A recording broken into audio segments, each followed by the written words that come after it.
دو تکنیک خیلی ساده و خیلی کاربردی برای تقویت فن بیان. هیچ لازم به توضیح و تأکید نیست که فن بیان یک ابزار اصلی هست برای هر حقوقدان عموماً و برای هر وکیل یا مدرس حقوق خصوصاً. و اما اون دو تکنیک که خواستم بگم، کلمات رو نخورید، جملات رو هم نخورید. مطلب خیلی ساده است. یعنی چی نخوریم؟ یعنی نیمگو نکنیم. حروف، کلمات و جملات کامل بیان بشه. بعضی از مطالب در ذهن برای ما واضحه، اما وقتی این رو تبدیل میکنیم به جملات ناقص میگیم. نیمگو کردن جملات خیلی رایجه و بعضی افراد حتی کلمات رو هم نیمگو میکنن یا حروف رو درست تلفظ نمیکنن. ممکنه افرادی که همیشه با ما زندگی میکنن یاد گرفته باشن منظور ما رو متوجه بشن، اما در محیط هایی که برای اولین بار داریم صحبت میکنیم و مأنوس نیستند با شنیدن صدای ما و فهم کلمات ما، در فهمش دچار مشکل میشن. بنابراین همیشه باید تمرین کنیم که کلمات رو و جملات رو و حتی حروف رو در یک کلمه کامل و شمرده بیان کنیم.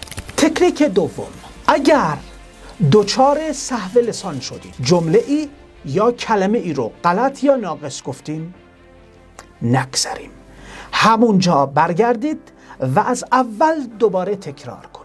به هیچ عنوان این برای شما نقص نیست.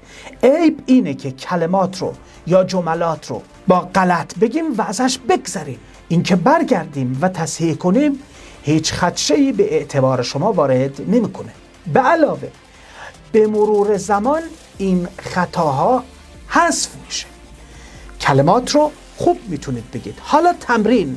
برای تمرین تقویت بیان خوب هست مدتی بسیار کوتاه از همین زمان مطالعتون رو با صدای بلند، آرام و شمرده مطالعه کنید. درسته که برای سرعت مطالعه چشمی توصیه میشه، اما برای تقویت فن بیان حتما مطالعه‌ای که با صدای بلند باشه، آرام و شمرده باشه.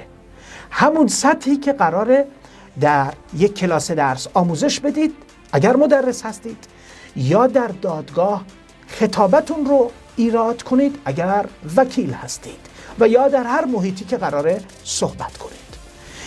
به این تکنیک هایی که گفتم و تمرین عمل کنید و بعد اگر میخواید تکنیک های ساده و کاربردی دیگه ای رو هم یاد بگیرید، دوره فن بیان ستارگان وکالت توصیه من به شماست. بسیار ساده، بسیار کاربردی و بسیار مهم. نام خانوادگی، شماره تماستون رو با واژه دوره فن بیان برامون بفرستید. این دوره رو دریافت کنید. امیدوارم که نتیجهش رو ببینید.